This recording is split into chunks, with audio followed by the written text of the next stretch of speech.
Bismillahirrahmanirrahim. Yang kami hormati guru kita Al-Fadil Ustadz Farizal serta keluarga dan segenap jajaran pengurus LAC, teman-teman, sahabat-sahabat yang insyaallah dimuliakan Allah SWT. Wahaikum jami tahiyatul Islam. Assalamualaikum warahmatullahi wabarakatuh. Innal hamdalillah nahmaduhu wa nasta'inuhu wa nastaghfiruh wa natubu ilaihi wa na'udzu billahi min syururi anfusina wa min sayyiati a'malina may yahdihillahu fala mudilla lahu wa may yudlil falan tajida lahu waliyyan mursyida. Asyhadu an la ilaha illallah wahdahu la syarika lah wa asyhadu anna Muhammadan abduhu wa rasuluh la nabiyya wa la rasula ba'da. Allahumma shalli ala nabiyyina Muhammadin wa ala alihi wa sahbihi wa man tabi'ahum bi ihsanin ila yaumiddin. Amma ba'd. Subhanaka la ilma lana illa ma 'allamtana innaka antal alimul hakim. Allahumma iftah lana qulubana walhimna rushdana wahdina ila siratikal mustaqim. Fadilatul qaramun, ikhwan wa akhwat fillah rahimakumullah. Bagaimana kabarnya pagi hari ini? Alhamdulillah. Luar biasa. Allahu Akbar. Alhamdulillah. Ya, karena alhamdulillah itu men-switch kondisi kita yang tadinya mungkin sedang tidak baik-baik saja, insya Allah memiliki kondisi yang jauh lebih baik.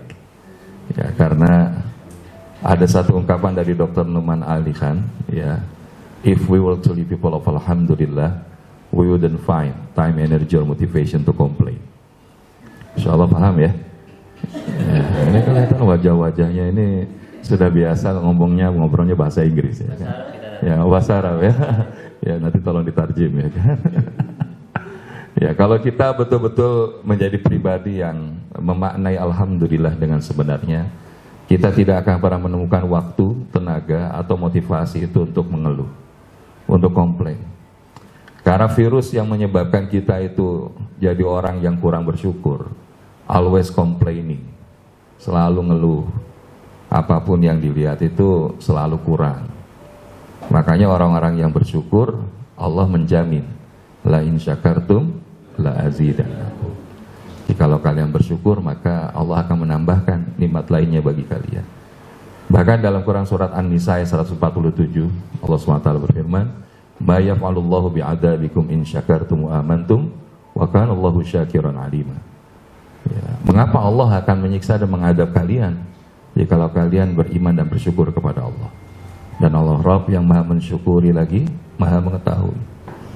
Dan ternyata syukur itu bisa menghantarkan kita itu jadi orang yang bahagia hidupnya. Jadi jangan nunggu bahagia dulu baru bersyukur, tapi bersyukurlah, maka insya Allah kita akan bahagia. Ada satu hadis Nabi itu, man asbaha minkum amina fi sirbihi mu'afan fi jasadi indahu qutu yaumihi faka'annama hizat lahud dunya. Tolong terjemahkan Bang. Kan bahasa Arab tadi kan? Nah, itu. Jadi man asbaha minkum amina fi sirbihi. Siapa yang dia bangun pagi hari itu mendapatkan kondisi aman, baik di dalam dirinya, di rumahnya, di tengah lingkungannya. Ya. Dan kemudian dia dikaruniakan kesehatan badan pada hari itu, dan dia punya cukup makanan yang dia bisa makan pada hari itu. Faka'an nama hizat lahud dunia. Maka bahasa Nabi itu, maka seakan-akan dunia itu sudah berada di dalam genggaman tangannya. Jadi nggak harus nunggu saldonya jadi bahan flexingan dulu ya. Atau bahasanya punya banyak follower, subscriber baru kita bahagia, enggak.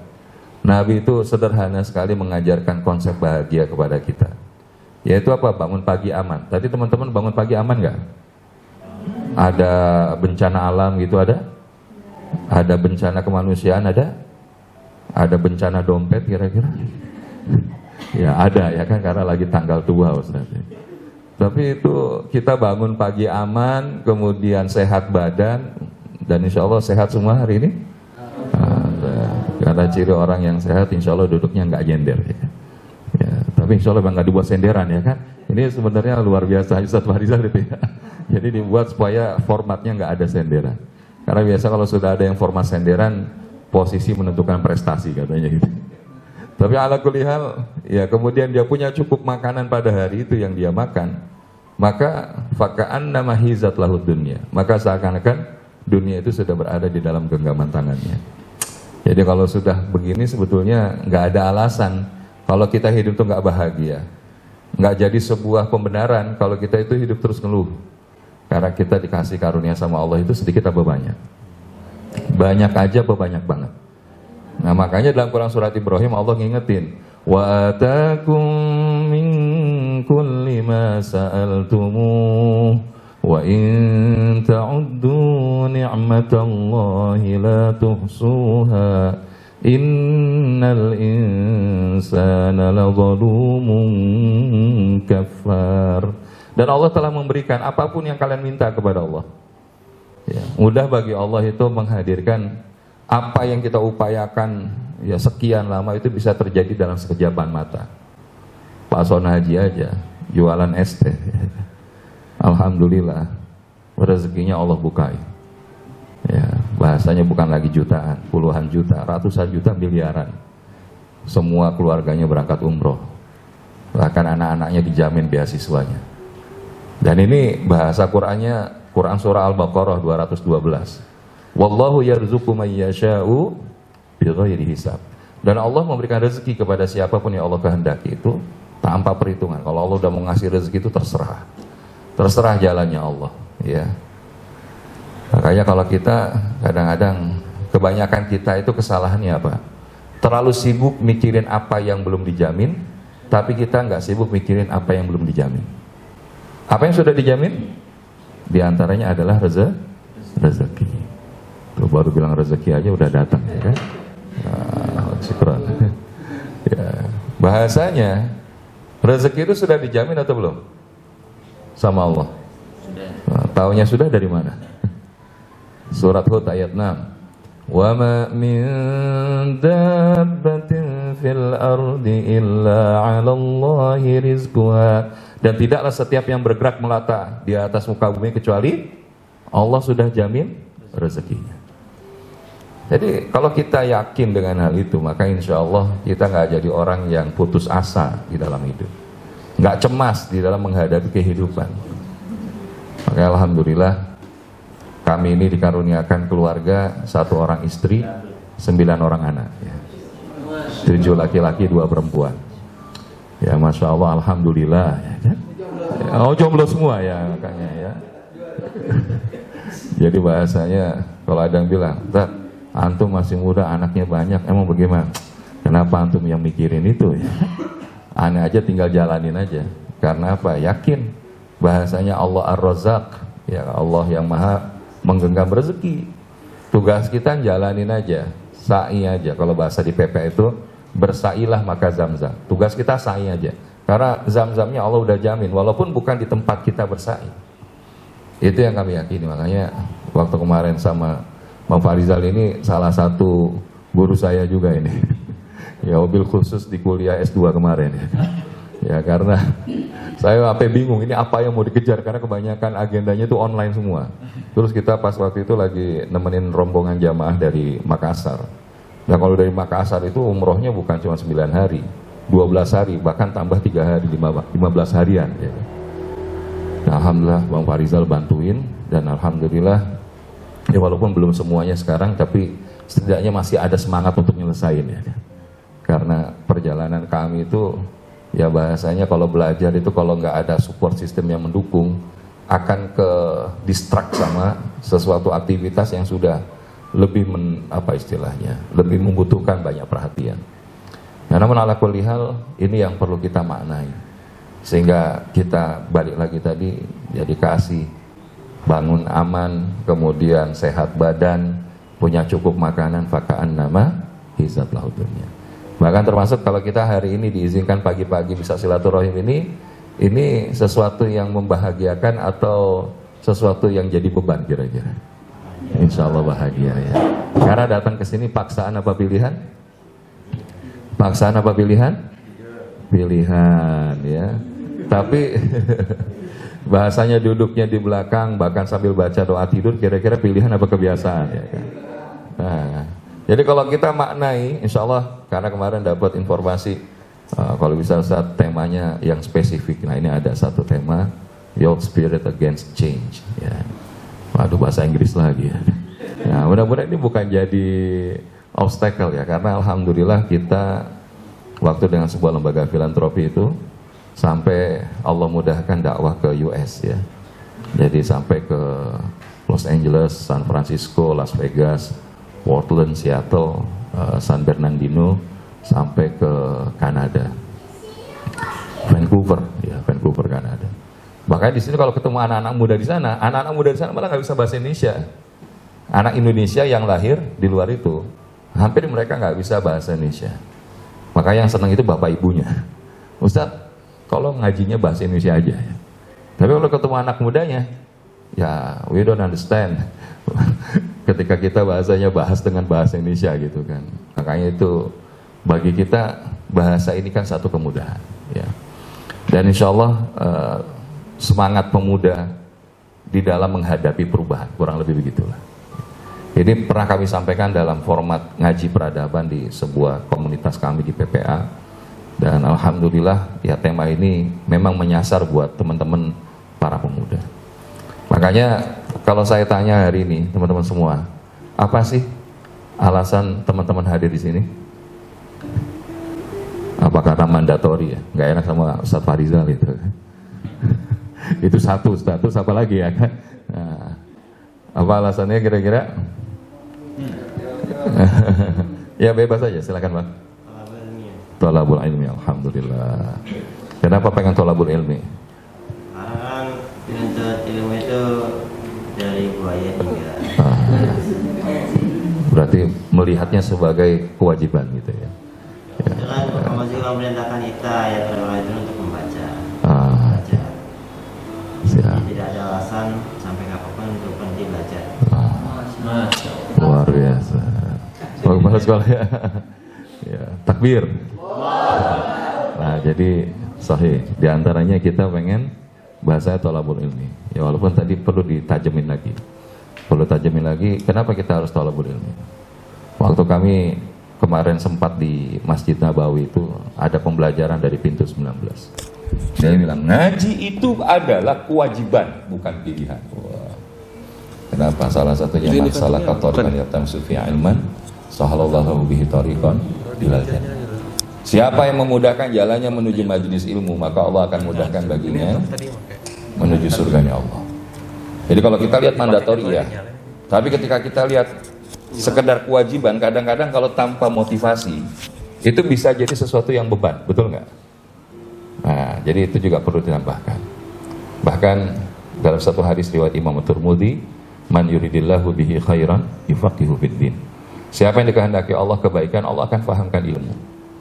Nah, jadi ini bahkan menurut para ulama, pemaknaan dipahamkan ilmu itu bukan hanya saja ya tadi kalau dikaitkan dengan hadis utlubul ilma minal mahdi ilal lahdi itu, makanya insya Allah yang dia sibuk dengan urusan majelis ilmu, baik dia mengajar atau belajar, insya Allah diwafatkan yang husnul khatimah. Nah ini mudah-mudahan jadi semangat. Oke. Terus selain itu apa lagi? Kalau mbak-mbaknya apa nih?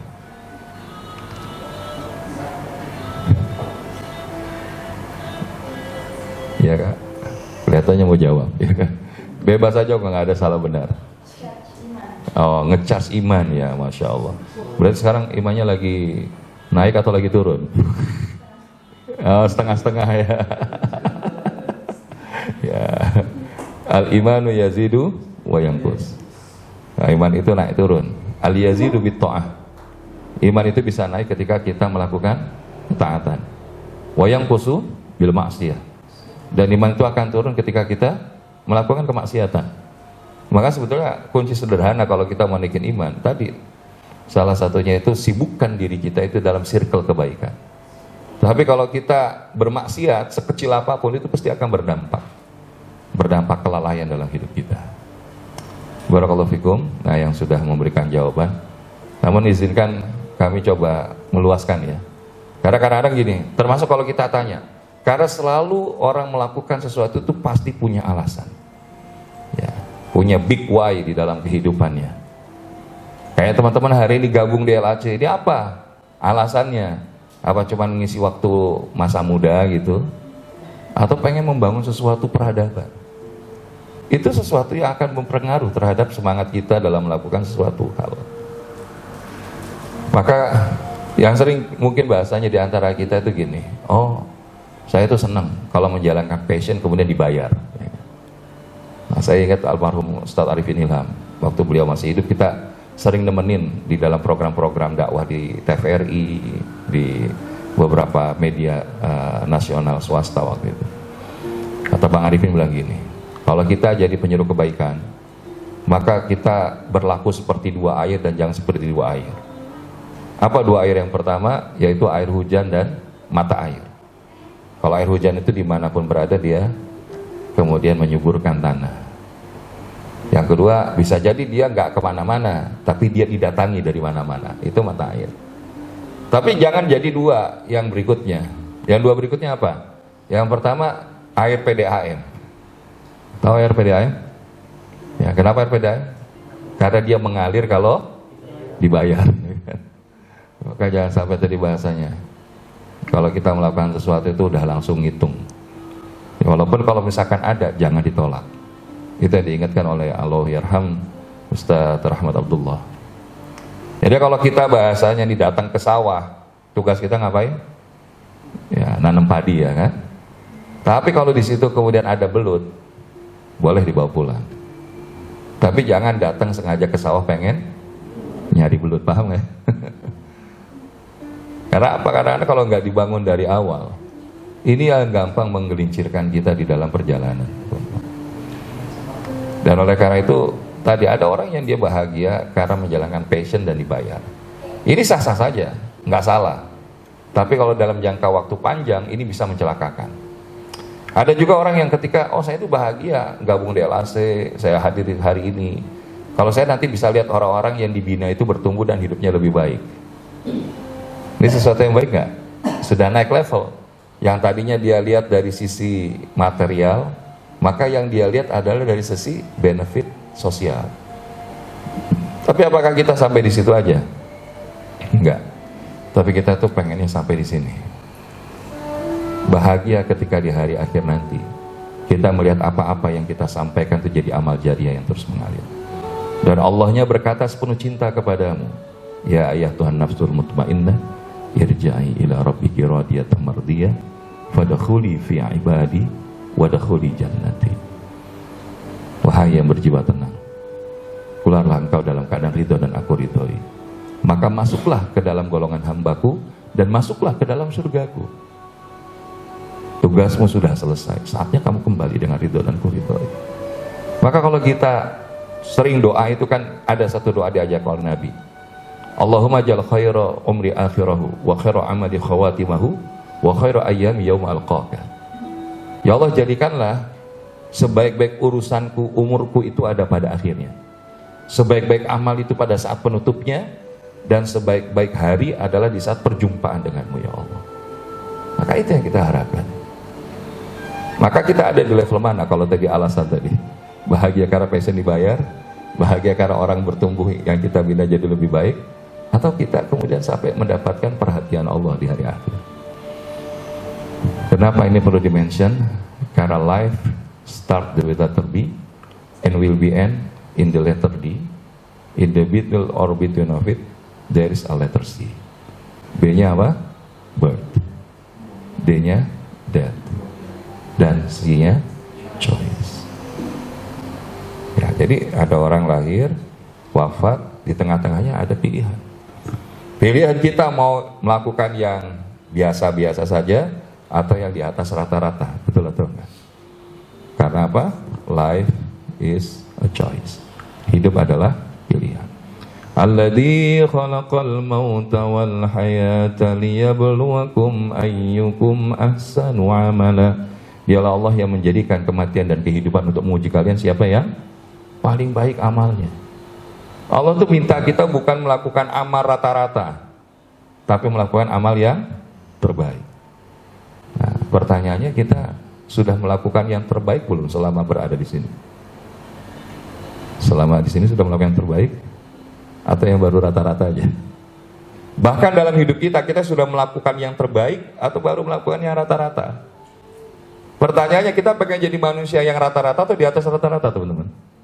Ya. Jadi pemuda yang biasa-biasa saja atau luar biasa? Nah, makanya kita perlu menghadirkan semangat ini di awal. Kenapa? Ini ada sebuah tayangan, mudah-mudahan bisa kita maknai. My brothers, Allah created us for a reason, wallahi. Allah didn't create us so we can eat and sleep as women, have mates, buy houses, drive cars. We are not animals. We have a purpose in this world, wallahi. And my brothers and sisters, I have news for you. You only get one shot at life, man. There's no coming back. You only get one life, my brother. Stop wasting your life. Wake up.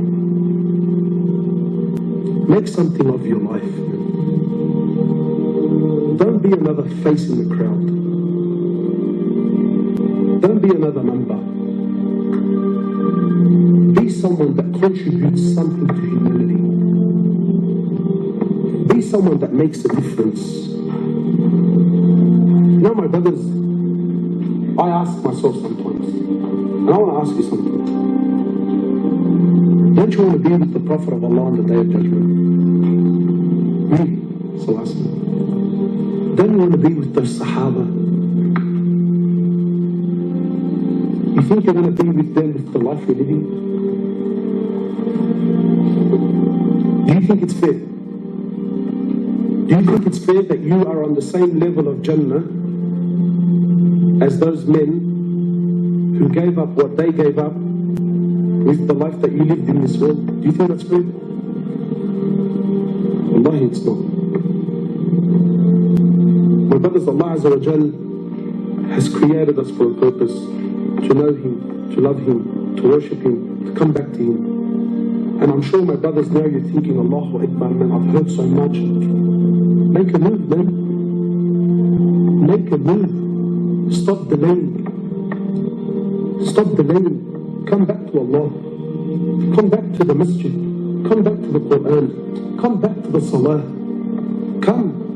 Start. Start. Allah's waiting for you. Allah is waiting for you eagerly. Make something of your life, my brothers. You know, Wallahi, the brothers were showing me what they do in Syria and that. For Allahu Akbar, man. Imagine you're someone who made a difference in the world. Sometimes you think, yeah, what's $100 going to do in the box? But sometimes you put money in the box and that money goes to buy a package, or it goes to buy some food, or it goes to buy a blanket, and then people go to someone somewhere around the world who needs it. And that blanket covered them up and it made them warm. But you contributed to humanity, man. Imagine there's someone who goes out and calls people back to Allah.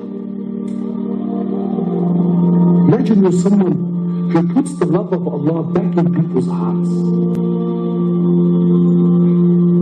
Wallahi, my brothers, the world is lost. Wallahi, people have lost hope, Muslims included. And wallahi, sometimes just telling people about Allah makes all the difference in the world. But who's going to do this? Me? How many people can I visit, man? I'm one man, wallahi I am. Every one of you now, didn't you hear something? Didn't something move you? Get out to the thousands of people that you know. Call them. And call them back. Wallahi, my brothers, victory in this world is only through the deen of Allah. People think, brother, we're living in tough times. There's a lot of confusion. Allah Azza wa Jal says in Quran, اليوم أكملت لكم دينكم. Allah says, today I have perfected your religion. The Prophet of Allah says in the authentic hadith, I left you with two things. So long as you hold on to them, you will never, ever, ever go astray. No matter what age you live in. I leave you with the Quran, and I leave you with my Sunnah. So long as you hold on to these two things. Not Quran and Sunnah how you understand it. Not Quran and Sunnah what you think is good and bad and let it. No, no, no, no, no. Quran and Sunnah how the Prophet of Allah and his companions understood it and applied it in their lives. That Quran and Sunnah. Your Quran and Sunnah is confusing the world. No, no, I'm talking about the Quran of Rasulullah ﷺ and the Sunnah of Rasulullah ﷺ that changed and conquered humanity. That Quran and Sunnah. You come back to that and you watch and see the change in your life. Mudah-mudahan ini tayangan yang bisa menggugah kita, karena kita dihadapkan dengan sebuah kompetisi kehidupan. Jadi kalau kita tadi kembali ke surat 67 ayat 2, alladzi khalaqal mauta wal hayata liyabluwakum ayyukum ahsanu amala. Allah tuh pengen kita melakukan yang terbaik dengan peran kita apapun, sebagai pelajar, sebagai seorang anak, sebagai orang tua, sebagai seorang guru, sebagai seorang pengguyat Quran, sebagai seorang dai. Karena apa, PR kita hari ini luar biasa teman-teman. Kita lihat penyakit sosial di sekeliling kita itu, bagaimana hari ini semakin mengkhawatirkan. Kalau bicara hari ini punya anak atau mengandung dalam kondisi sebelum pernikahan itu dianggap seperti biasa. Ya bahkan kalau bahasanya tanda kutip, anak muda sekarang pacaran kalau nggak berhubungan itu ada yang kurang. Makanya sekarang efeknya banyak yang kemudian anak sekolah itu sampai nggak bisa melanjutkan sekolah. Kenapa? Karena kondisinya seperti itu. Belum lagi kasus narkoba, belum lagi kasus tawuran, belum lagi judi online, belum lagi pinjaman online. Sampai sekarang itu kalau cuma pengen sebatas pengen iPhone berapa? 15 Pro Max gitu ya, jual ginjal ya. Emang ginjalnya punya dia? Ini PR kita nih teman-teman. Sampai kemudian hari ini banyak generasi anak-anak yang sudah bahasanya apa? Putus rasa. Sampai dia tega bunuh bapaknya, bunuh neneknya, bahkan bunuh ibunya. Terlepas bahwa kemudian orang tuanya tidak mengapresiasi, tapi PR kita di generasi anak muda hari ini luar biasa. Maka ada istilah ini. Bagaimana dengan generasi anak muda hari ini? Fenomena sosialnya mungkin diantaranya ditanda ini. Hobinya fleksi, ya kan? Bahkan di medsos itu pokoknya yang penting kelihatan keren. Murah banget. Akhirnya masuk banget di penjara, ya kan?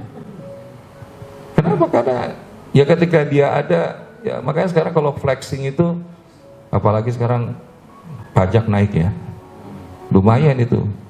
Maka kalau ada yang flexing langsung, hai kantor pajak, ini ada yang wajib pajak belum bayar, ya kan? Karena langsung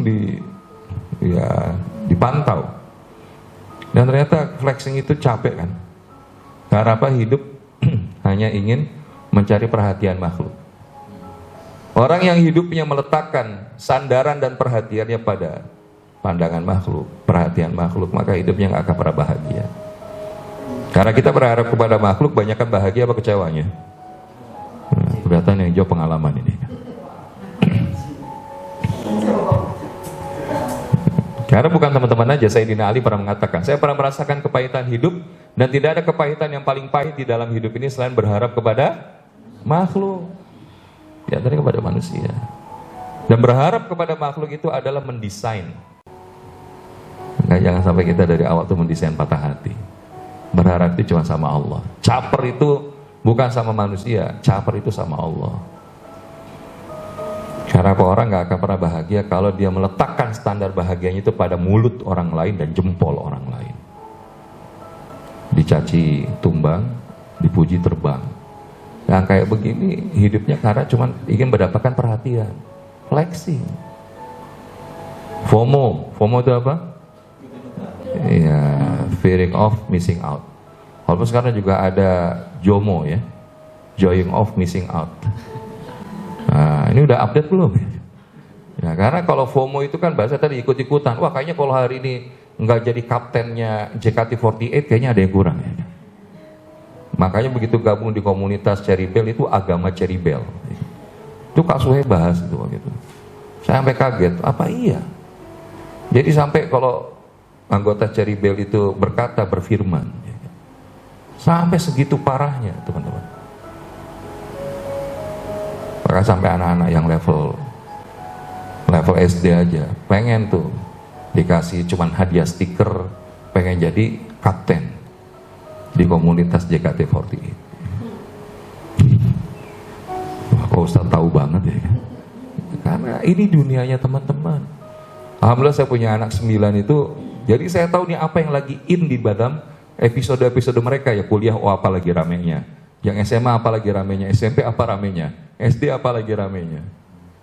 Dan ketika kemudian komunikasi kita terbuka sama anak-anak, informasi itu sampai. Terus kita bilang, ya kalau itu yang dicari buat apa nak? Apakah kalau bahasa mau sehebat Ronaldo itu udah pasti masuk surga?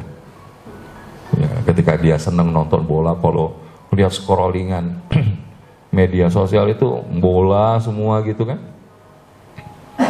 Sampai akhirnya dia bilang, iya juga ya Bi, ya pengennya jadi guru aja deh. Guru kayak siapa? Ada deh. Kenapa? Karena ini peran orang tua itu, Masya Allah, ini karena teman-teman pemuda, maka sometimes nanti teman-teman akan sampai di usia orang tua kan. Masya Allah. Nah jadi teman-teman semua, kalau JOMO itu joying of missing out. Justru kalau dia nggak ikut-ikutan itu bahkan pokoknya menyepi lah gitu ya, menyendiri gitu. Nah, itu kelihatannya juga menjadi satu tren sekarang gitu. Nah sekarang YOLO itu apa? Ya, you only living once. Ya udah hidup cuma sekali, udahlah muda foya-foya tua kaya raya mati masuk surga. Itu slankers, enak banget ya kan? Ya jadi bahasa karena kita hidup sekali, udah jangan terlalu banyak mikir ini mikir itu, tabrak aja semua, gas. Nanti kalau ada masalah urusan kedua. Padahal Al-Quran sudah mengingatkan. Apa ayatnya? فَخَلَفَ مِنْ بَعْدِهِمْ خَلْفٌ أَضَاعُوا الصَّلَاةَ وَاتَّبَعُوا الشَّهَوَاتِ فَسَوْفَ يَلْقَوْنَ غَيًّا. Maka datanglah sesudah mereka generasi pengganti yang buruk, generasi pengganti yang jelek, yang menyia-nyiakan sholat, adha'us sholat wattaba'us syahawat, dan dia ngikutin hawa nafsunya. Fasawfa yalqawna ghayya, maka mereka akan menemui kesesatan. Hari ini anak-anak muda, apakah sudah memenuhi masjid-masjid kita? Coba kalau kita keluar kemudian sholat berjamaah di masjid, yang diisi itu anak muda apa orang tua? Orang tua apa lanjut usia? Terus siapa yang bakal nerusin? Makanya dari LAC ini harapannya, kalau saya boleh nitip sama Ustadz Farizal dan teman-teman, teman-teman nanti akan menjadi penyemangat daripada masjid-masjid lingkungan yang hari ini mati suri. Memang dipakai buat sholat, tapi jangan sampai kemudian yang azan dia, yang qomat dia, yang imam dia, yang makmum dia juga, sama tiang masjid, ya kan kasihan. Kadang kita dengerin azan Allah, ada yang muda ada, tapi giliran yang muda azannya di mana? TikTok, di medsos, bukan di masjid. Maka teman-teman semua, ini diantara tantangan kita ke depan. Kita nggak bilang hambatan. Ini yang perlu kita sentuh, ini yang perlu kita rangkul, ini yang perlu kita ajak. Gambarannya sudah kebayang ya. Makanya hari ini kalau diajak untuk ngambil atau itikaf, dengan diajak nonton bola, kira-kira mana yang lebih mudah ngajaknya? Nobar sama itikaf ya kan? Mana yang lebih mudah? Alhamdulillah, kalau antum iya itikaf. Tapi di luaran sana lebih senang nobar. Habis itu nobar main jam 8, udah dari jam 5 standby. Coba giliran Jumatan, datang sebelum azan atau datang sebelum khatib selesai baca Allahumma firil muslimin wal muslimat. Maksudnya apa? Sampai detik akhir baru datang. Maka teman-teman semua, inilah yang perlu kita hadirkan. The golden generation, pemuda pemegang risalah. Karena kalau kita lihat bagaimana support system Rasulullah SAW membangun umat ya dari Mekah di Madinah, itu diantaranya adalah faktor pemuda. Usama bin Zaid 18 tahun, Sa'ad bin Abi Waqqas 17 tahun, Al-Arqam bin Abil Arqam 16 tahun, Zaid bin Thabit 13 tahun. Ini kesumaran teman-teman semua kan? Betul ya? Atau sudah di kepala 2 ini? Kepala 2, kepala 3? Oh, kepala 2 ya. Ya, berarti kalau kita kepala 2 itu bahasanya sudah sampai di mana? Usama bin Zaid itu jadi panglima ya. Sa'ad bin Abi Waqqas itu Masya Allah, Al-Arqam, Abil Arqam, Zaid bin Thabit, Attab bin Usaid yang bahasanya juga ini kisahnya heroik ya. Maka kisah dalam Quran yang menjadi perubah sebuah negeri, sebuah keadaan, itu dimulai dari apa? Pemuda. Syubbanul yaum rijalul ghad. Pemuda hari ini pemimpin di masa depan. Siapa yang nggak tahu kisah Nabi Ibrahim ketika masih muda menentang Namrud, dihancurin semua patung, terus tinggalin patung yang besar dikalungin sama kampaknya. Begitu Namrud bilang, Ibrahim, ente nih yang hancurin semua kan? Kenapa nanya saya? Itu kan Tuhan kalian. Coba aja tanya Tuhan yang paling gede. Itu logika berpikir keimanan. Ibrahim muda itu gak takut, walaupun harus dilemparkan ke dalam api. Yusuf alaihissalam, Masya Allah, bagaimana perjuangannya. Kalau kata guru kami itu Abi Amir Faisal, itu bahasanya kisah paling roller coaster di dalam kehidupan, diantaranya Nabi Yusuf alaihissalam. Diangkat, dijatuhin, diangkat, dijatuhin, diangkat lagi. Ashabul Kahfi, bagaimana mereka bahasanya menghadapi raja yang zalim. Namanya siapa? Raja Dikyanus. Allah selamatkan, tidur, tidak makan, tidak minum 309 tahun. Kemudian Musa alaihissalam, waktu mudanya juga luar biasa. Daud alaihissalam bergabung dengan pasukan Talut. Nabi Isa alaihissalam, sampai Rasulullah Muhammad sallallahu alaihi wasallam muda itu juga adalah, sebelum jadi Nabi dan Rasul pun bahkan Rasulullah sudah dipercayai oleh masyarakatnya. Maka kredibilitas pemuda hari ini penting sebelum dia jadi tokoh. Dan teman-teman semua, inilah kita bahasakan youth spirit, semangat pemuda itu tuntutan peran di dalam keberhasilan dakwah. Makanya kalau hari ini bahasanya kami diajak untuk ketemu anak muda itu satu yang membahagiakan. Kenapa? Karena materi ini bisa diamanahkan. Karena apa? Yang menjadi tuntutan peran dalam keberhasilan dakwah kepada para pemuda. Yang pertama adalah ba'tul himmah minat tatawulat, membangkitkan semangat untuk menjawab berbagai persoalan yang muncul di sekitarnya. Hari ini mana yang lebih terkenal?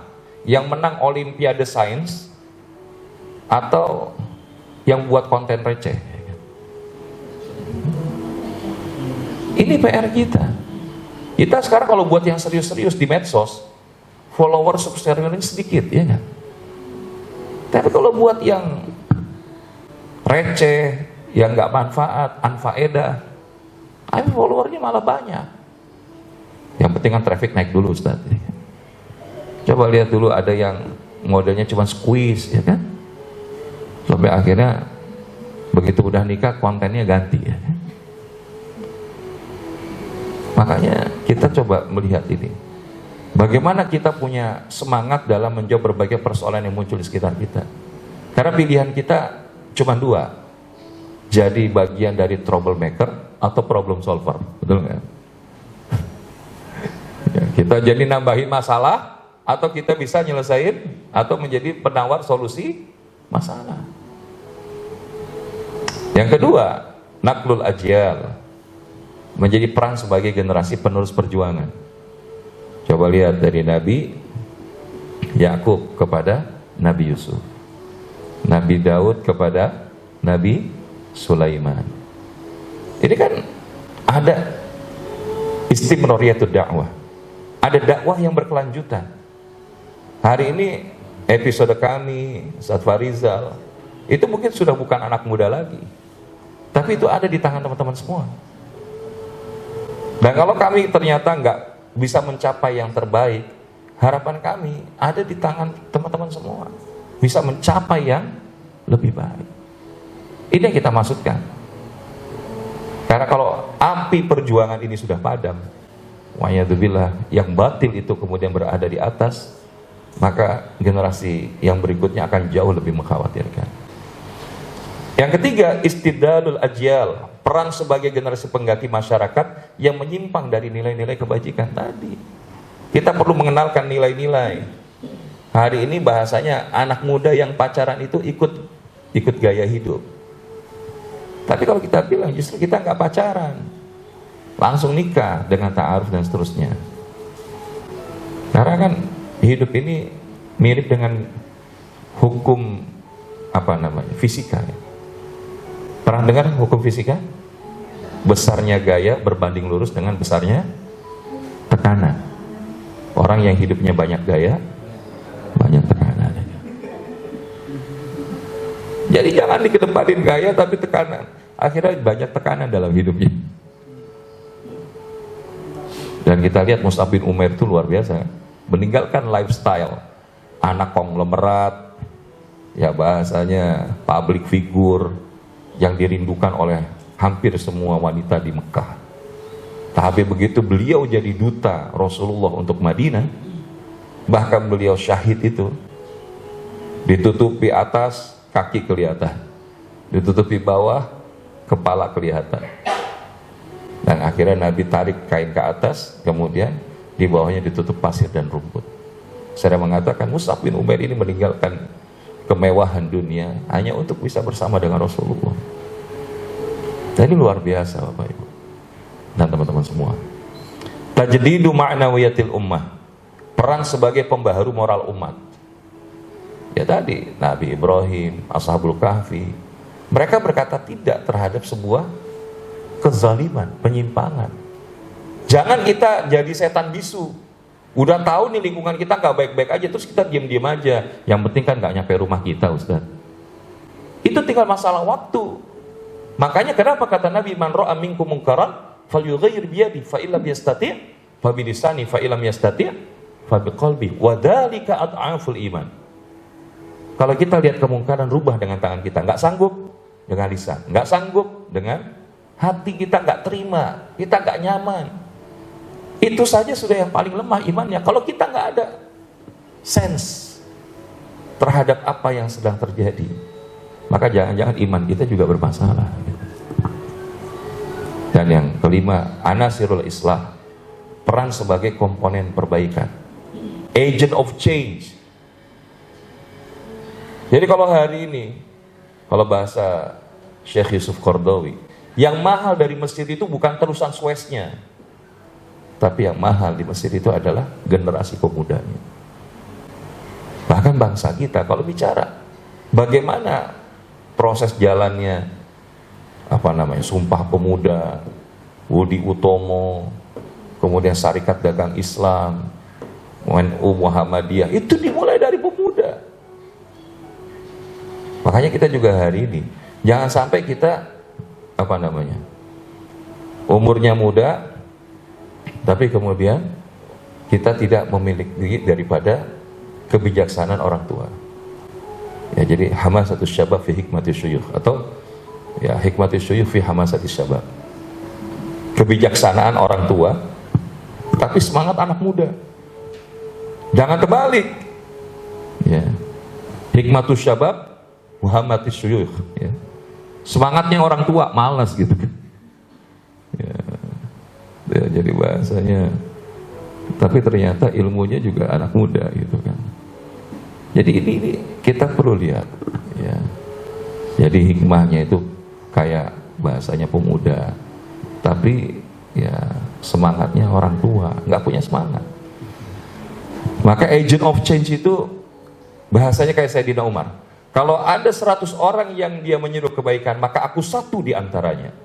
Tapi kalau ada 10 orang yang menyuruh kebaikan, maka aku satu di antaranya. Tapi kalau tinggal 1 orang yang menyuruh kebaikan, maka aku berharap kepada Allah, akulah 1 orang itu. Jangan kita kalau diajak ngaji itu tergantung, dia udah datang belum?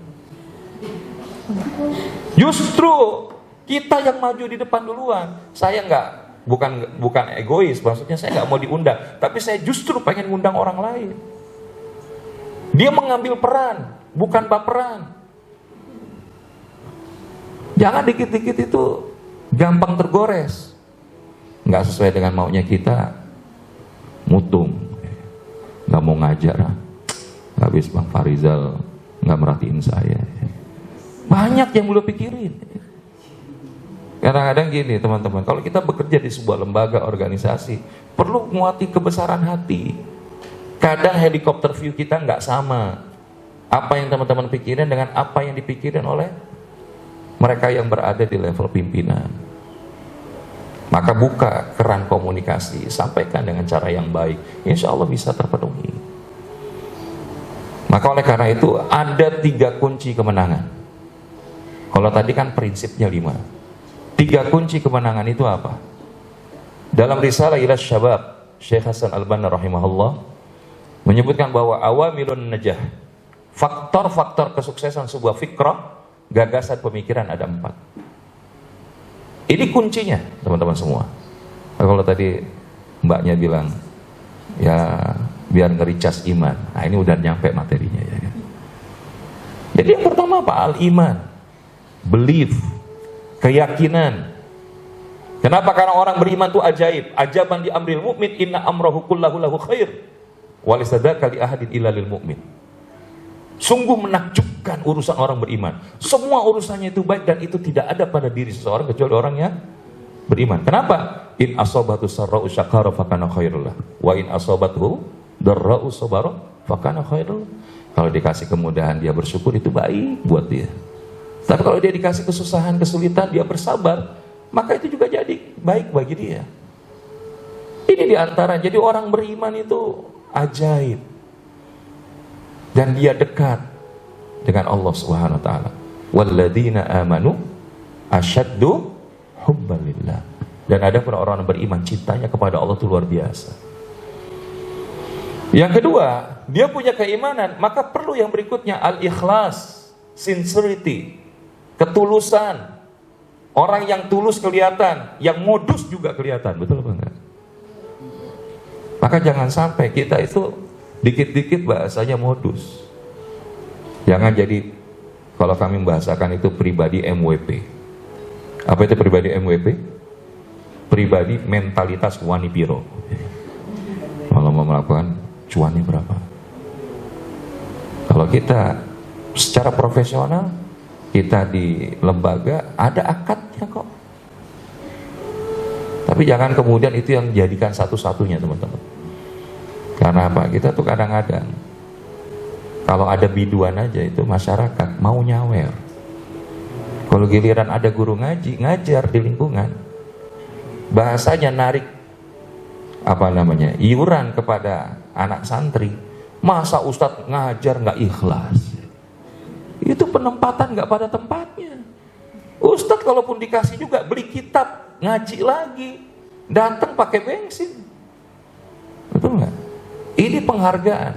Maka kalau buka kitab Nashahul Ibad yang ditulis oleh Syekh An-Nawawi Al-Bantani, jika masyarakat di satu negeri, di satu daerah dia jauh daripada fuqaha dan para ulama, maka apa yang terjadi? Yang pertama dicabut keberkahan dari rezekinya. Yang kedua ditimpakan pemimpin yang zalim atasnya, dan yang ketiga dicabut tanpa iman di dalam akhir kehidupannya. Makanya kalau masyarakat itu dekat dengan ulama, menghargai ulama, memperhatikan para ulama, Masya Allah itu berkah. Dan ulama juga harus tahu diri, jangan kemudian memperkaya diri. Karena itu bedanya tipis. Nah, kalau bahasanya ada yang patok target sekali manggung 75 juta, itu saya nggak masuk akal. Kalau di TV, kita pernah di TV itu, di RCTI, di TVRI. Karena kita justru kalau itu harus patok angka. Kenapa? Jangan sampai kalah sama komedian. Orang buat ngelawak aja dalam satu episode bisa dihargai puluhan juta. Bahasa Ustadz tampil beberapa menit masih dihargai 1 juta.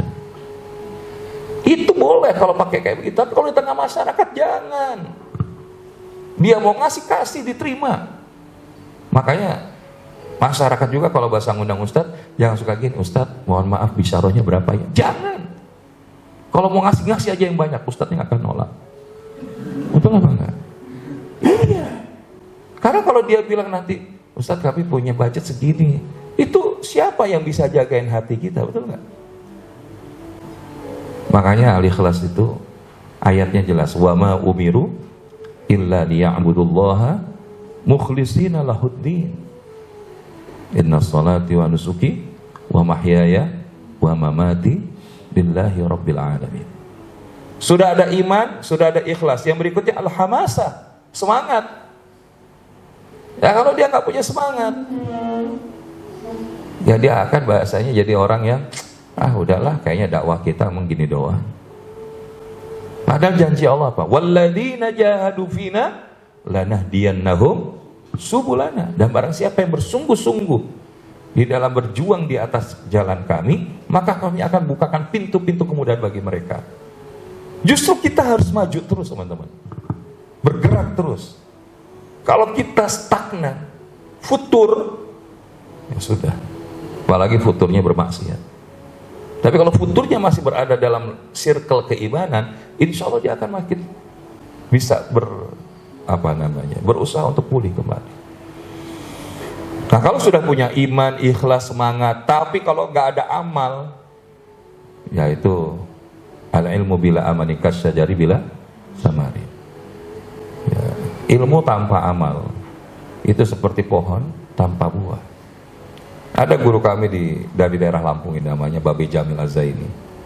Nah, Babe Jamil itu pernah bilang gini, banyaknya ilmu tidak akan merubah hidupmu, tapi yang merubah hidupmu adalah amal yang kau kerjakan karena ilmumu. Jadi kalau kita punya ilmu itu harus langsung dipraktekin. Jangan kemudian kita kumpul-kumpulin, akhirnya kemudian kita cuman jadi kayak bahasa Quran tuh yang cuman nenteng-nenteng kitab doang. Dan keempat hal ini, ikhlas, iman, hamasa, amal, adalah min khasaisis syabab, bagian daripada karakteristik pemuda. Maka dalam kebangkitan ini, pemuda harus jadi pilar kebangkitan di tengah umat, rahasia kekuatan di tengah umat, dan pengibar panji fikroh di tengah umat. Jadi kalau bahasa lainnya, klaksonnya harus bunyi. Ya kan kita kalau bawa mobil, terus kemudian ada orang yang jalan kiri kanan, terus dia nggak ngeh, apa kita biarin? Yang terjadi apa? Nabrak, ya nggak? Maka perlu diklakson supaya tahu. Kebaikan itu juga perlu disounding. Ada kalanya kita dalam proses untuk pembinaan, tapi ada kalanya kita proses tabligh, meluaskan, menyampaikan, supaya mereka tahu. Yang kemudian ajak keterlibatan, bahwa kita nggak bisa sendirian. Kita nggak pengen masuk surga ini sendirian, nggak. Masuk surga itu enaknya sendiri apa rame-rame? Bareng siapa rame-ramenya? Orang tua, terus bareng siapa lagi? Guru, ya. Bareng masyarakat yang dibina, kan gitu. Maka teman-teman semua, maka ada satu istilah itu adalah mari kita bawa dari pembekalan ini menuju pergerakan. Teman-teman yang hari ini ada di LAC, yang menjadi as-sabiqun al-awwalun, generasi pemuda dari yang dibina Ustaz Farizal beserta istri dan teman-teman semua. Harapannya adalah teman-teman juga nanti bisa mengkader berikutnya. Dan yang berikutnya bisa mengkader terus-terusnya. Ini yang kita sebut dengan continuous improvement, istimrariyatul amal. Karena apa? Tugas kita melakukan aja, teman-teman. Wa qul i'malu fasayarallahu amalakum wa rasuluhu wal mu'minun fasaturadduna ila alimil ghaibi wasyahadah fayunabbi'ukum bima kuntum ta'malun. Dan katakanlah, bekerjalah kalian, maka Allah dan Rasulnya serta orang-orang mukmin akan melihat pekerjaan itu. Walaupun kalau kita lihat tafsir, ini kaitan dengan orang munafik dan orang-orang yang di luar Islam. Silakan aja dia berbuat yang nggak baik, Allah tahu. Tapi kalau dalam versi kita, maknanya kalau kita melakukan segala sesuatu tadi, kita tuh caper sama Allah aja.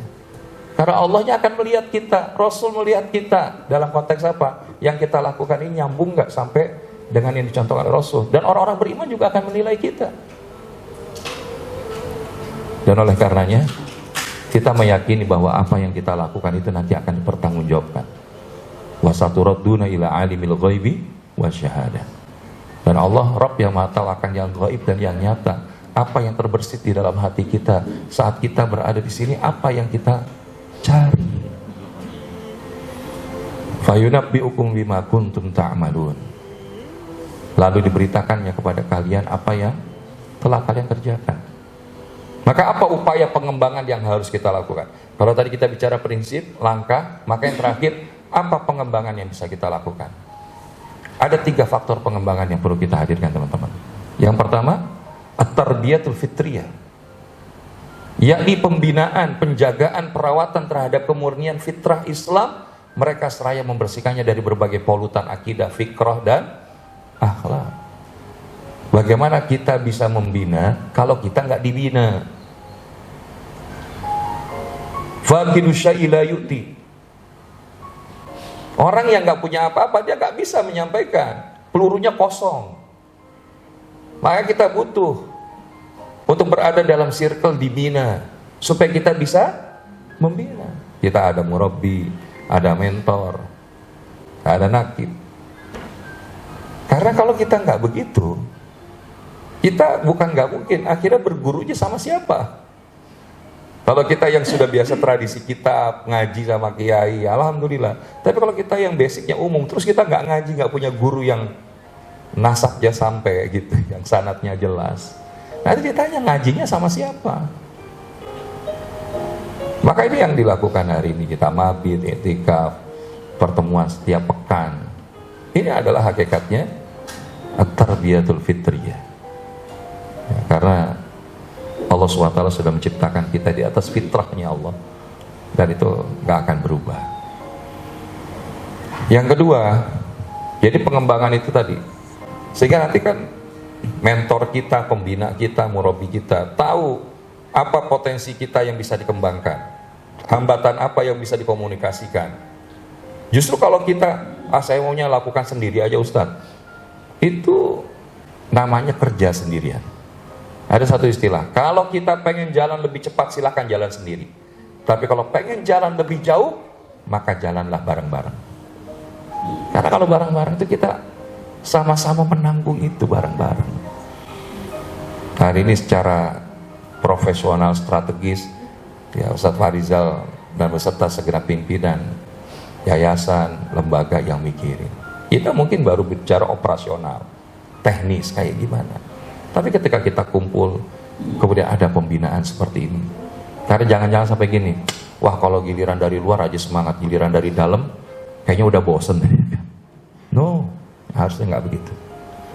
Justru kalau ada yang mendedikasikan dia di sini, mewakafkan dirinya, teman-teman harus membersamainya. Karena keberkahannya ada di situ.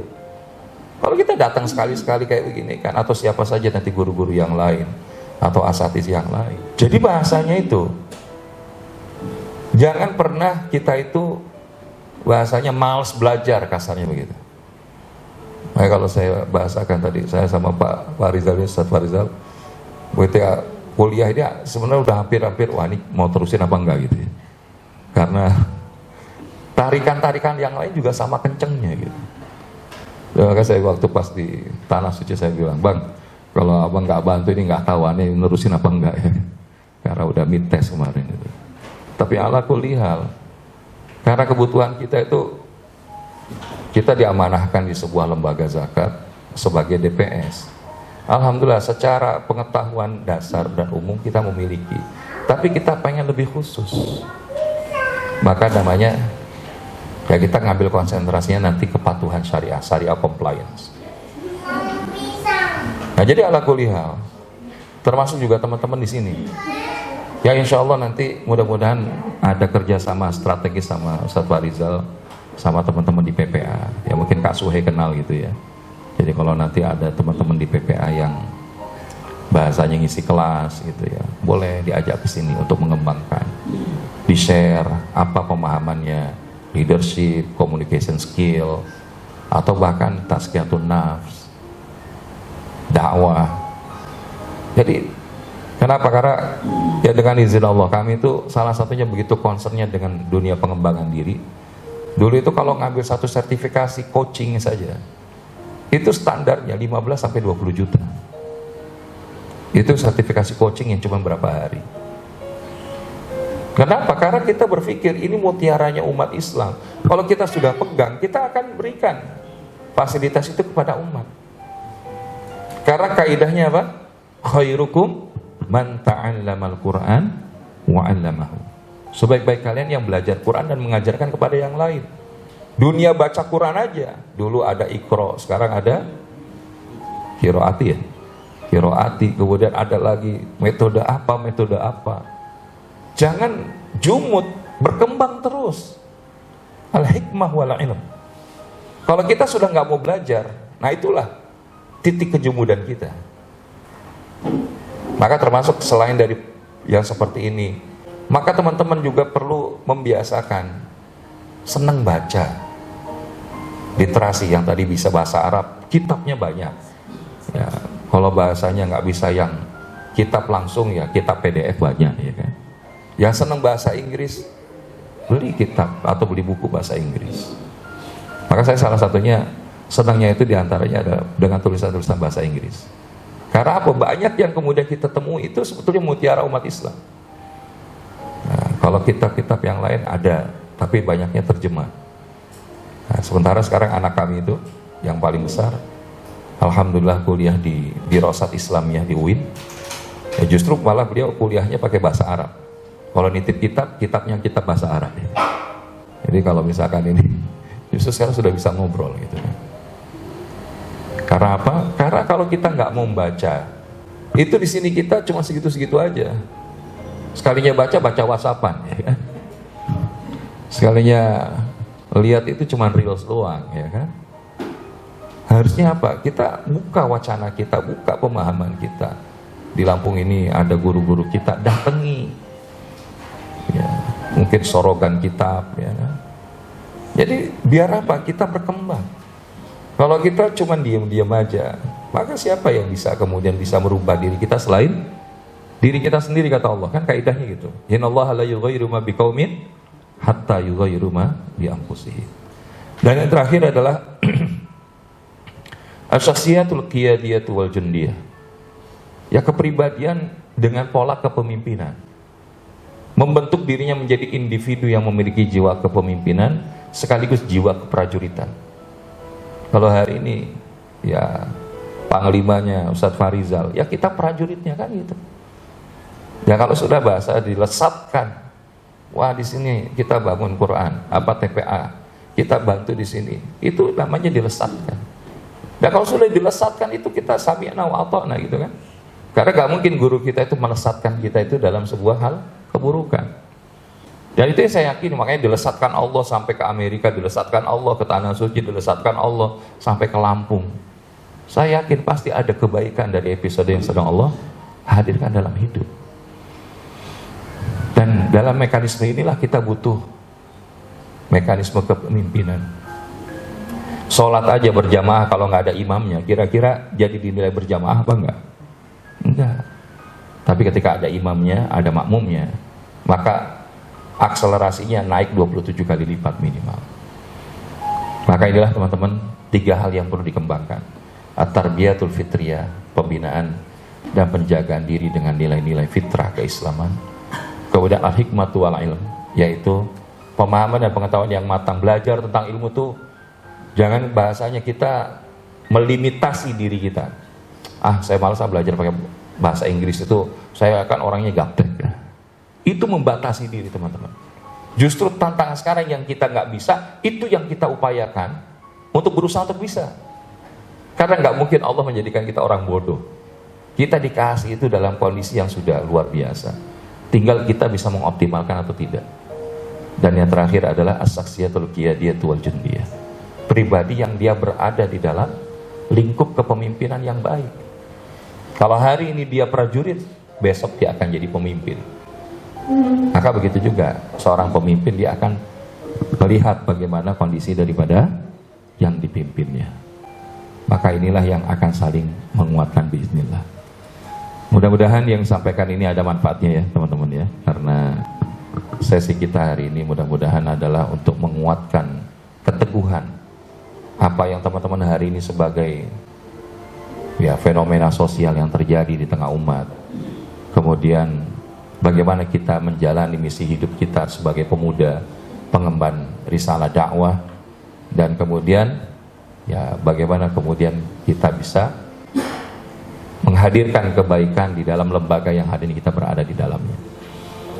Karena ada satu doa yang diajarkan oleh ya waktu di Madinah itu, Allahumma alhimni rusdi wa qini syarri nafsi. Ya Allah, ilhamkan kepadaku, berikan petunjuk kepadaku dengan kebaikan. Dan jagalah aku ya Allah, jagalah hamba daripada keburukan hawa nafsu. Yang bisa mengalahkan kita itu bukan orang lain. Karena bisa jadi musuh terbesar kita adalah diri kita sendiri. Justru kita bagaimana merangkul diri kita, berdamai dengan diri kita, dan kemudian kita bisa mengembangkan yang terbaik di dalam perjalanan hidup kita. Ada dua makro di dalam Al-Quran yang kita kaitkan dengan munajat keteguhan ini. Yang pertama Qurannya surah Al-Baqarah ayat 250, Rabbana afriq alaina sobran wa thabbit aqdamana wansurna alal qaumil kafirin. Wahai Rabb kami, limpahkanlah kesabaran atas diri kami, dan teguhkanlah pendirian kami, dan tolonglah kami terhadap orang-orang kafir. Jadi bahasanya kita minta dikasih kesabaran. Karena orang yang sabar ini dekat dengan Allah. Innallaha ma'as sabirin. Dan teguhkanlah pendirian kami. Karena apa? Ya gampang sekali kita itu kebawa angin, masuk angin, betul nggak? Apalagi ketiup angin.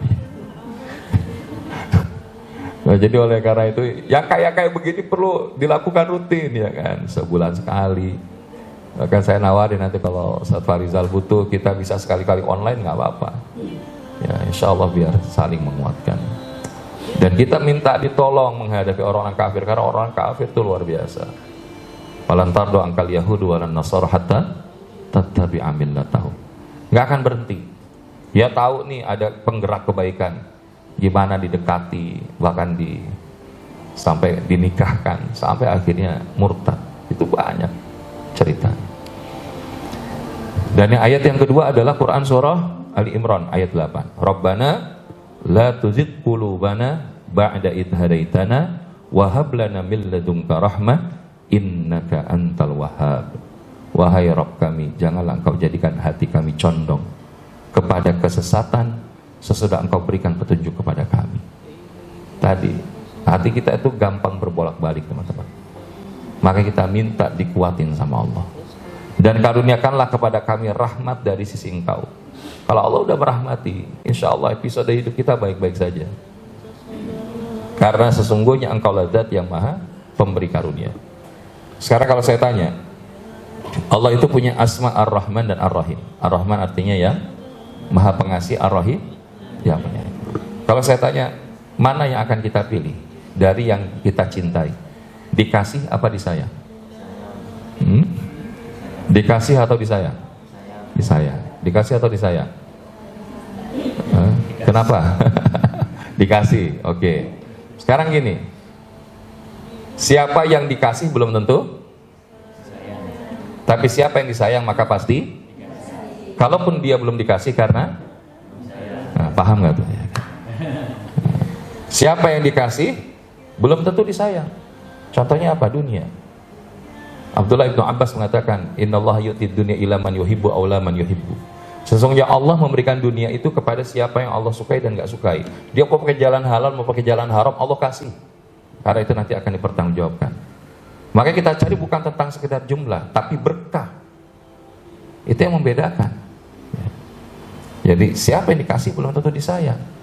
Walakinnal iman, tapi sementara iman itu hanya akan diberikan kepada siapa yang Allah sayang. Maka siapa yang disayang pasti dikasih. Yaitu apa? Dikasih ketika keimanan itu ada di dalam dirinya. Dan ketika dia belum dikasih itu karena disayang. Nah itu gimana Ustaz?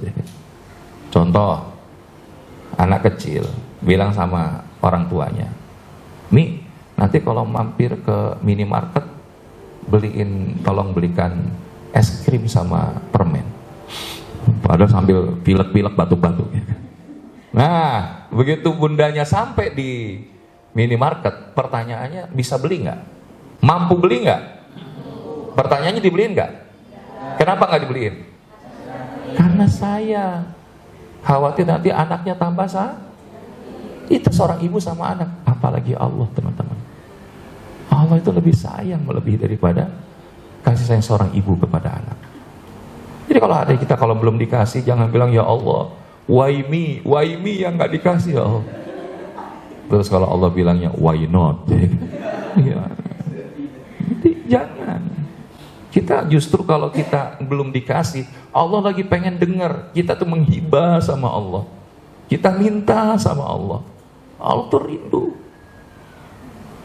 Maka sebagai penutup, salah satu yang teman-teman nggak bisa lewat, selain daripada amalan wajib, tolong dawamkan qiyamul lail. Itulah yang akan menjadi salah satu amalan tersembunyi yang dengan izin Allah kita dimuliakan dan dipilih sama Allah. Karena orang yang bisa mendirikan qiyamul lail itu bukan karena dia bisa, tapi karena dipilih sama Allah. Karena Allah di sepertiga malam terakhir itu turun, merendahkan arasnya di atas langit dunia, seraya mengatakan, siapa yang minta kepadaku akan aku penuhi. Siapa yang mohon ampun akan aku ampuni. Siapa yang berdoa akan aku ijabah. Allahnya datang, jangan sampai kitanya nggak hadir. Dan itu energi kita. Kalau kita terjun di tengah masyarakat, di tengah umat, tapi kita nggak punya isian, maka kita lemah tuh. Kata-kata kita itu serasa peluru kosong gitu. Tapi ketika kita, ya kan, inna sanulqi 'alaika qaulan tsaqila, jadi berat. Dan ini insyaallah mudah-mudahan belajar dari siapa penakluk benteng Konstantinopel? Sultan Muhammad Al-Fatih. Di saat kemudian siapa yang jadi khatib waktu sholat Jumat, semua pasukannya itu menyadari nggak ada yang lebih baik di antara mereka melebihi daripada Sultan Muhammad Al-Fatih. Kenapa? Karena Sultan Al-Fatih itu tidak pernah meninggalkan sholat yang 5 waktu sepanjang hidupnya dari akil balik sampai hari itu. Yang kedua, dia tidak pernah meninggalkan sholat sunnah rawatib dari semenjak akil balik hingga hari itu. Dan yang ketiga, dia tidak pernah meninggalkan sholat malam di setiap malam dari akil balik sampai hari itu. Dia menaklukkan benteng Konstantinopel. Jadi jangan alasannya, aduh Ustaz capek ya. Justru energinya itu di situ. Mudah-mudahan diantaranya setelah itu kita banyak berdoa. Nah, diantara doa-doanya ini yang kita lakukan, dan semoga Allah berikan kekuatan, kemampuan, dan keistiqomahan untuk mengemban amanah ini, karena umat menantikan teman-teman semua. Barakallahu fikum. Demikianlah yang bisa kami sampaikan. Jazakumullah khairan katsir. Hadanallah wa iyyakum ajmain. Saya kembalikan lagi kepada MC kita. Wabillahi taufiq wal hidayah. Assalamualaikum warahmatullahi wabarakatuh.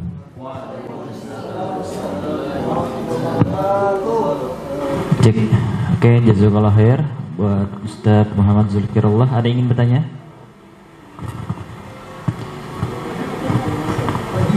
Ayo, mumpung Ustadznya di sini sebelum ke Jakarta lagi. Ini Ustadz Farizal, Saya nanya deh Ustadz. Siapa tahu nanti kalau saya nanya yang lain pada nanya. Tadi kan Ustadz ada BCD tadi ya Ustadz ya. Ya. Birth, choice, and death ya. Nah mengenai choice itu pilihan kan kita pasti dalam hidup ini banyak sekali dihadapkan dengan pilihan-pilihan yang berat. Dan pilihan itu tuh nggak cuma soal maju, tapi juga terkadang pilihan itu tuh yang mungkin potensial kita menjadi mundur lah dan semacamnya. Dan terkadang hal-hal yang mundur itu bukan suatu hal yang karena mundurnya, tapi karena pertimbangan yang lain yang memberatkan, misalkan faktor keluarga dan lain semacamnya.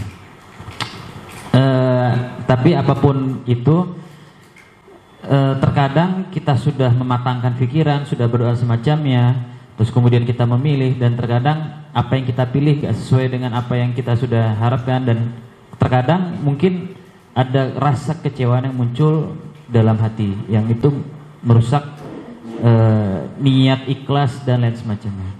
Mungkin pertanyaan saya Ustadz yang pertama, gimana sih cara saya bahasa gampang aja Ustadz ya, bagaimana sih cara memilih setiap pilihan di dalam kehidupan itu yang pertama. Dan yang kedua, gimana apa yang harus kita punya supaya ketika kita sudah memilih itu kita nggak merasa kecewa. Itu aja Ustadz. Terima kasih. Assalamualaikum warahmatullahi wabarakatuh.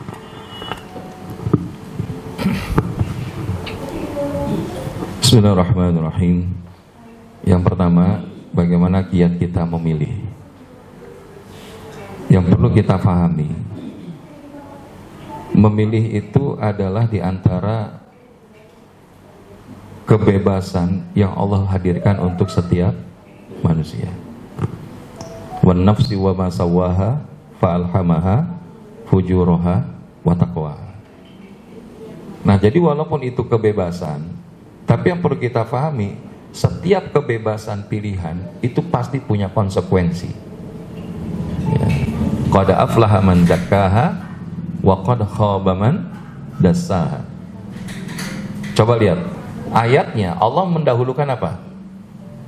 Fujuraha wa taqwaha. Jadi dalam wilayah kebebasan, secara kebanyakan manusia itu, menurut para ulama, itu kalau dikasih kebebasan lebih senang memilih jalan fujur daripada jalan takwa.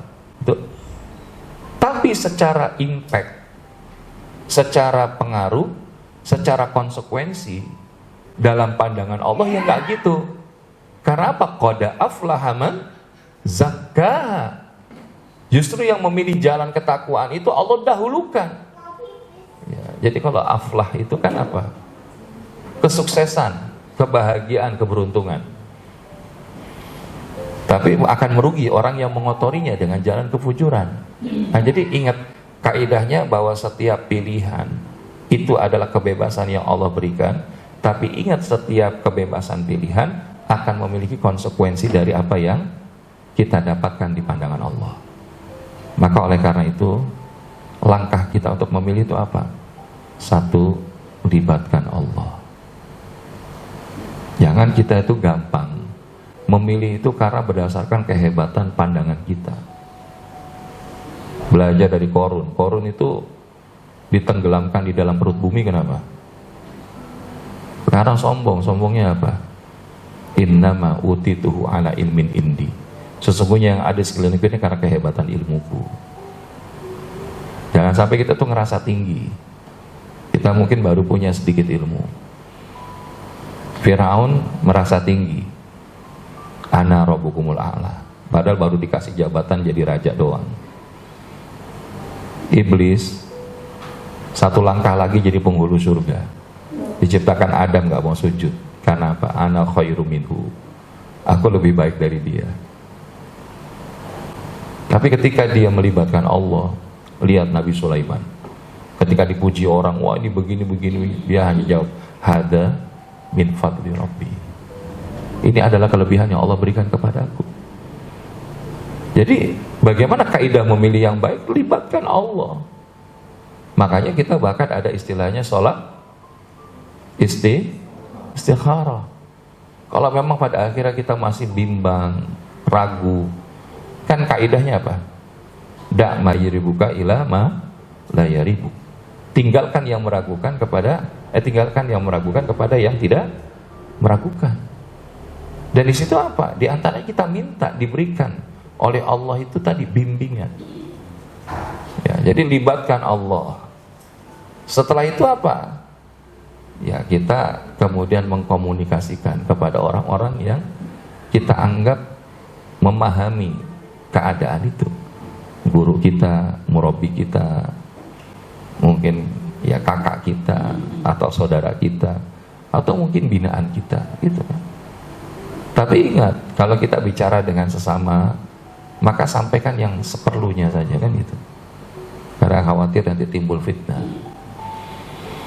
Maka circle itu perlu kita bangun komunikasi, mendengarkan pandangan-pandangan dari mereka yang boleh jadi sudah mengalami lebih dulu episode itu kan. Dan yang terakhir baru bahasanya mintakan lagi ke Allah.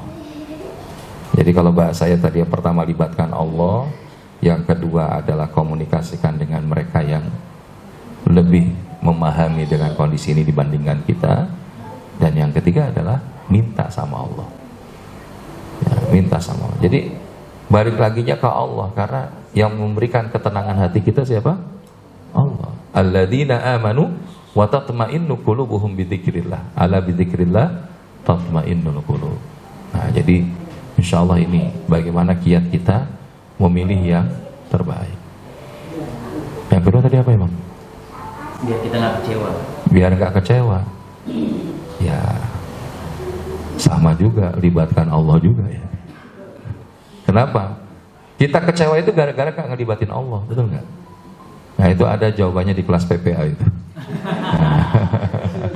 Nah, jadi nanti insya Allah nanti ya, tapi biar di spill sedikit lah, ya kan? Jadi orang yang dia ikhtiarnya nggak pakai iman, terus pol-polan, itu akan berpotensi kecewa ketika apa yang dia usahakan itu ternyata tidak sesuai dengan hasil yang diharapkan. Karena yang dia lakukan itu mengandalkan kepada kemampuannya. Saya sudah melakukan gini, kok cuman gini doang sih? Kecewa tuh. Tapi kalau sudah melibatkan Allah, ya Allah, saya sudah melakukan semuanya, hasilnya terserah Engkau ya Allah. Dan kalau hamba boleh minta, berikan yang terbaik. Harapannya 10, dikasih sama Allah apa 8 atau 7. Alhamdulillah ya Rabb, terima kasih. Kita nggak kecewa.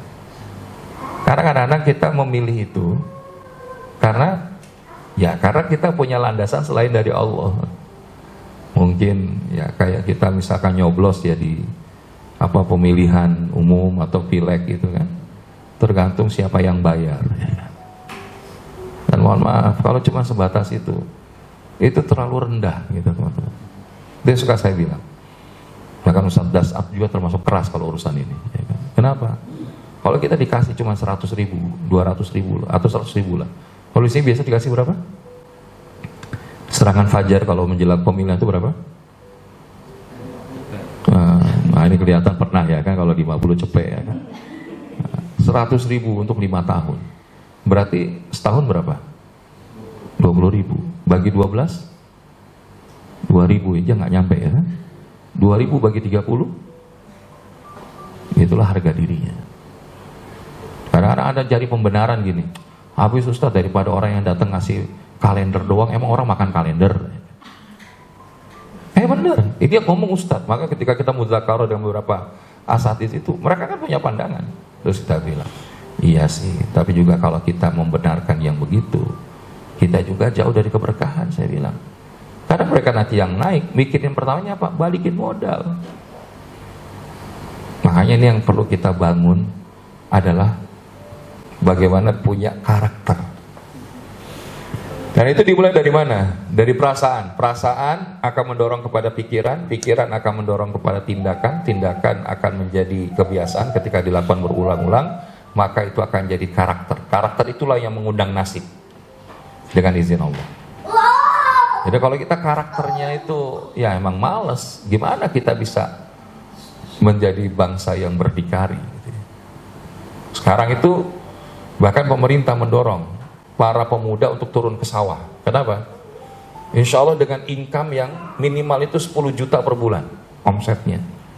Daripada kita ngelamar, mohon maaf, ojek online, pramusaji, ya kan?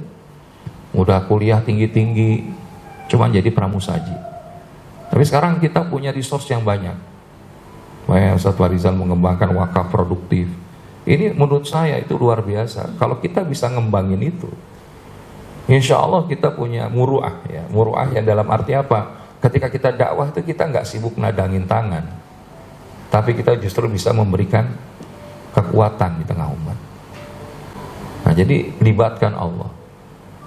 Jadi kalau bahasanya mengatasi kekecewaan itu kan karena mungkin tadi melandaskannya kepada kemampuan kita semata, dan yang kedua yang kita terlalu sibuk dengan pandangan orang lain. Sibuknya itu pandangan Allah aja. Al-Hasan rahimahullah mengatakan, kita perlu melakukan muhasabah. Kalau kita melakukan sesuatu itu, Allahnya ridho nggak ya? Kalau Allah ridho, terusin. Tapi kalau Allahnya nggak ridho, tinggalin. Jangan makin dikerjain. Dan yang terakhir adalah bergabung dengan komunitas yang sama, saling mengingatkan. Ya seperti hari ini.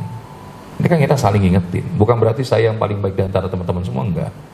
Qadarullah saya dapetin kesempatan untuk berbagi apa yang kemudian saya sempat pahami dan dilakukan, insya Allah kita jalanin gitu kan.